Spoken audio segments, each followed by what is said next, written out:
Yo, what's going on, guys? It's Houston Sports Talk back into the video today, and today the New York Knicks shock the Boston Celtics again, 91-90. Unbelievable for this New York Knicks team. I don't think I've seen as great as two games from a team in a two-game span in the playoffs ever.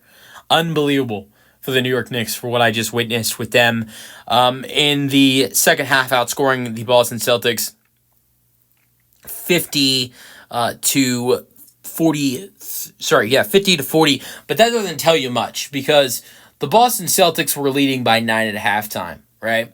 They were up 50 to 41. So if you look at the box score, you look at it, Boston actually outscored New York in that third quarter, but they outscored them by 3 points in that third quarter. But they got off to a great start. Boston got off to a great start in that third quarter. It was just, the quarter started. It was 70 to it was 73 to 53 in the third quarter with like 4 minutes left, and at halftime it was 50 to 41. So in that quarter, you're seeing Boston outscore New York 23 to 9, I believe. 23 to 10. So Boston's outscoring them 23 to 10 in the third quarter. They're actually killing them. But New York does go on a little bit of a run before the quarter ends. It was 73 to 53. It was an 8-0 run. So it was an 8-0 run they go on. And I did say they were outscoring them 23 to 10. That's my bad. It was at that time was 23 to 12. They were outscoring them in the third quarter. So New York scores 8 straight, and just like that, it's a 73 to 61 ball game. And you know what? Honestly, I think it's like the same thing. Like when you saw that 8-0 run at the end of the third quarter, like honestly, before that, it just looked like Boston was in the zone. Boston was making.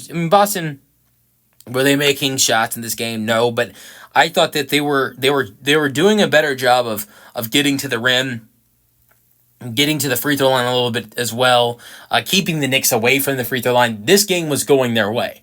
I think this game was going their way better than it was when their collapse happened in the third quarter last game. I think things were going a lot better for Boston in this game around this third quarter than it was last game. Because you look back in game one, the Knicks were killing the Boston getting to the free throw line. Boston wasn't getting to the free throw line that much themselves, and Boston actually in this game did do that, getting to the free throw line a lot more and getting to the free throw line more than the Knicks. So that's something that Boston did well in this game, and did they shoot well from three in this game? No, 10 for 40, 25%. I'm not acting like they didn't shoot well from three, but honestly, probably shot better from three in this game than they did last game. They shot 15 for 60 in the last game, so they did shoot better from three in this game than they did last. And so, I thought defensively they were playing pretty well. So things were going better for Boston in this game, and I thought this was in the wraps. And with New York, the way I felt in game one when New York was down 75 to 55, and you saw the Knicks kind of come back. It was an OG Anunoby 3 that made it feel like, okay, this is the Knicks are back in the ball game, and made it 75 to 61. I'm talking about game one though, and that 3 by OG Anunoby, I don't think when I saw that 3 fall down and that capped off like a 6-0 run for the Knicks at that span, I didn't think, okay, the Knicks are going to win this game one. They're going to take them down. But honestly, when that 6-0 run started in game one, I was thinking, okay, the Knicks are going to get back in the ball game. This is going to be a tight game. And then we saw with game one, the Knicks won. And so then tonight, when it was 73 to 53 and the Knicks go on an 8-0 run, and all of a sudden it's 73-61 at the end of the third quarter, to me it gave me those same vibes of the last game. And honestly, I thought there was a possession that really hurt the Celtics. This was a possession that really hurt the Celtics. It was the start of all of this, 73 to 53. The Boston Celtics had a open 3. I believe it was Derek White that had an open 3. And it was a great shot by Derek White. Just shot couldn't fall down. So this would have put the lead to 23. And I think this really if these shots fall down, he misses a three. The Celtics get the offensive rebound. They had like two or three chances at two or three threes on the same possession. Good looks too. I think they were both by Derek White, and they missed both of them. And when they made that 8-0 run, I said to myself, if they lose this game, that possession right there where Derek White misses two threes and they fail two or three opportunities to make it a 23-point game, that's what's going to hurt the most. Was that you had the chance to potentially stop that run that they went on. I don't know. Who knows if the Knicks go on the run if they're down 23 compared to 20. Who knows?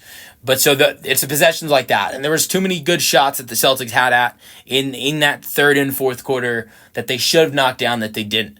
And it was stop after stop in the fourth quarter. Boston only scored 17 in the fourth. Only scored 40 in the half. So, honestly, just you think one or two of those possessions, and we're not here talking about this amazing comeback again. But for the Knicks, you're up 2-0 in this series, and you've got to feel great. Going to MSG, I said that before the game, Boston, you have to win this game because that crowd's going to be hyped up, regardless of what happens in this game tonight. Because, who knows if they saw themselves winning one game in Boston. Now they've won at least one, maybe two. That's what I said before this game happened. And if you cannot go down 0-2 going into New York because that crowd's going to be hyped up. And it's going to be hard to win two games in New York. And that is why I think this series is over. I think this series is wrapped up, and we will have a new champion this year. I'm not saying that's going to be the New York Knicks, but I don't think it's going to be the Boston Celtics. And it is crazy to think that this team, with how much talent they will have right now, doesn't look like they will get to the conference finals. Because, and unless they come back from 3-1, because I just think at this point, and look, if this Celtics team has the talent to come back 3-1, they almost came back from 3-0. If Jason Tatum did get hurt in Game 7 against the Heat, the NBA Finals probably would have been the Celtics Nuggets. But I just don't see the Celtics going into New York and winning both games. I very well think the Celtics are capable of at least getting one. They are a great team. They can. It's not the fact that they can't get 2 wins, but it's a hard atmosphere. The Knicks have all the momentum right now. They've got all the momentum to go out there and get at least one win in their home court. And you know what? You know what it would be like if they don't. Last year, and I was totally wrong when this happened last year. And I was wrong and right. Last year when Minnesota in the playoffs, they went into Denver last year and went up 2-0 in the series. And I think this is very similar, actually. They went up to the series 2-0, and in that series, after Game 2, I remember talking about how this series is over. Minnesota's going to win this series in 5 or 6 games because Minnesota's crowd's going to be hyped up in Game 3 and 4, and Denver's not going to be able to win both games. Or at least, they're not going to be able to win both games. They'll maybe get one, and Minnesota will be up 3-1 going back to Denver. And what did we see happen? Denver won both games in Minnesota, even though Minnesota's crowd was hyped up. Now, Minnesota won that series regardless, and won in Game 7 of that series in Denver. An amazing comeback, kind of like what the Knicks have done. Funny enough, Karl-Anthony Towns on that team last year that you've seen with the Knicks this year. So, I think that it's very possible that the Celtics should win both. I doubted the Nuggets last year when they went into Minnesota down 0-2, and they won Game 3 and Game 4, so it's possible. But we're going to really compare MSG to Minnesota's home ground. So, I'm really excited to see what's going to happen in this Game 3 and Game 4. And look, also, I wouldn't rule out the fact of Boston coming back from 3-1. It's possible. Look, it's definitely possible. If New York were to win one of the 2 games at MSG, I wouldn't rule out Boston's season from being down 3-1. But we know those chances aren't good. But if there's any team that in this league that I think I'd rely on coming back from 3-1, I would say it's probably the Boston Celtics. Especially when what I saw in the 2022-23 postseason, where they almost came back from 0-3, and that's never happened in this league. So, but like I said, I think the Knicks have the momentum in this series now, moving forward, because of the fact that they are up 2-0, and all you really need is one game at home. Could the Knicks potentially sweep the Celtics? I don't know. But I don't think that's something they're thinking about. I think it's something they want, but I don't think that's something the Knicks would be thinking about, because I think the Knicks are I think the Celtics are too talented to be swept. So, but if you're the Knicks, all we need is to go out there and get one game at home. And if we can't win one, if we can't, and then after that all we need is one game in 3 games. So yeah, but this was a great game for the Knicks tonight. Karl-Anthony Towns and Josh Hart played fantastic. Josh Hart was great. 23 points, 6 rebounds, 3 assists, 9 for 15 from the floor, 3 for 6 from 3. Karl-Anthony Towns was fantastic as well. 21 points, 17 rebounds, 9 for 6 from the floor. Only took 1 3-pointer though. Jalen Brunson, was he good in the first 3 quarters of this game? No, but this is why Jalen Brunson won the Clutch Player of the Year. Good free throw shooting at the end of this game for Brunson. 17 points in the game, but here's where things matter. Brunson had 9 fourth-quarter points of the Knicks' 30. 7 assists for Brunson as well, 3 rebounds.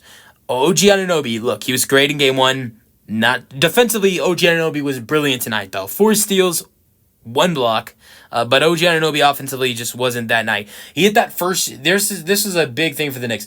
He hit that first shot of the game, and it was a 3, and I think that brought some really good momentum for OG Anunoby. And then you saw them take away that 3, and it was the right call. It was at the end of a shot clock, and OG Anunoby still had the ball in his hands, and that was the right call for in that moment. That was. But and that was the only lead the Knicks had. It wasn't a real lead. The Knicks didn't score until 7 minutes in the fourth quarter. Sorry, in the first quarter. And so OG just after that just couldn't seem like he could get it going. He hit his first shot. It counted for about 5 minutes, and then they took it away, which was the right call. And then after that, just cannot get it going. 5 points, 5 rebounds, 1 assist, 4 steals for OG Anunoby. 1 block for him, though. So I thought he was good tonight defensively, but offensively just couldn't get it going. So one guy who played really well, and especially in the fourth quarter, was Mikal Bridges. 3 steals. Defensively was the hero in this game tonight. 14 points, 7 rebounds, 5 assists. 6 for 18 from the floor. The shooting was bad, but the points he brought in the fourth quarter, he was another big guy alongside Jalen Brunson that was big on scoring in the fourth quarter. Mitchell Robinson was great, which is something you didn't see the other night. 6 points, 8 rebounds, 3 steals for Robinson. He had to play in some good minutes tonight with Karl-Anthony Towns being in foul trouble. He got up to as much as 4 fouls. Miles McBride had 5 points. Hit a huge 3 for the Knicks. They were down 73-58. He hit a huge 3 for them to make it a 12-point game. For Boston, Jason Tatum just wasn't good tonight. And I kind of expected this. And I'll tell you the moment I expected this. I actually thought Jason Tatum would have a good game tonight. I was even thinking about betting on him. Until I saw that Charles Barkley put Jason Tatum to score 30-plus points, that's when I knew Jason Tatum was cursed. But he was killer tonight when it came to rebounds and assists. He had 14 points. He had 14 rebounds and 5 assists and 3 steals and 1 block. I thought this was a great night for Jason Tatum outside of his shooting, because rebounding was electric. He was facilitating really nicely, and defensively was really good. But the shots cannot fall for another game for Jason Tatum. 13 points, 5 for 19 from the floor, 1 for 5 from 3 for Jason Tatum. And Al Horford started for Kristaps Porzingis in this game today. I think Porzingis not playing that much hurt the Celtics team in this game. Al Horford was good in game 1. He wasn't good in game 2. 2 for 11 from the floor, 4 points, 4 rebounds, 3 steals, 1 block. Jrue Holiday I thought was great tonight. 10 points, 5 assists. Here's the problem. Jrue Holiday only had 2 points in the second half. 20 points for Derek White, though, and 20 points for Jaylen Brown. Here's the problem. Jaylen Brown went quiet in the second half. He was amazing in the first half. He went quiet. Derek White as well. He had 14 points at halftime. He only had 6. I think Jaylen Brown had near 20 as well. Both of those guys were quiet. And Peyton Pritchard had 9 points. Porzingis had 8 and 4. You would have loved to have Porzingis play more. I think that's something that hurt this Celtics team. Luke Cornett was great with 6 and 8 in his 18 minutes. So I don't know. Look, the excuses in game 1, I think that you had some good excuses. Porzingis getting hurt. The bad 3-point shooting. What are the excuses? Because the Celtics shot better from 3 in this game tonight. Porzingis played a little bit more and a lot better tonight. I thought a great excuse that I gave the Celtics the other night was they had Luke Cornett in foul trouble because they kept fouling Mitchell Robinson. He played good tonight. He played more minutes and looked well. Outside of Tatum struggling, what are the excuses to be down 0-2? I don't know. I can't come up with any for this Celtics team. But they're down 0-2 and they're in trouble. Serious trouble. That's the video. Hope you guys enjoyed it, and peace out.